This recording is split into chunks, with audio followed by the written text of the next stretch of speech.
অপমান শব্দটা শুনতে ছোট হলেও এই শব্দের ওজন মাপা বা বহন করা সব শ্রেণীর মানুষের পক্ষেই অসহ্য, অসহনীয়, অসম্ভব। তাই আমাদের উচিত কাউকে অপমান করার আগে ভেবে দেখা।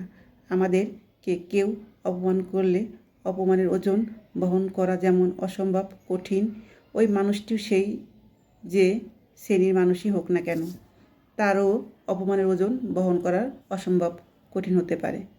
আমরা যাকে অপমান করছি সেও মানুষ, আমরাও মানুষ।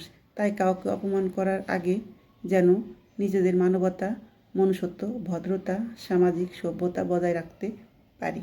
হয়তো আমরা যাকে অপমান করছি সঠিক কোনো কারণেই করছি, কিন্তু অপমানের বদলে অপমান নয়, ক্ষমা করে দিয়ে দোষ গোপন করা আমাদের প্রিয় নবী হযরত মুহাম্মদ সাল্লাল্লাহু আলাইহি ওয়াসাল্লাম আলাইহি প্রিয় গুণ ও বিষয় ছিল।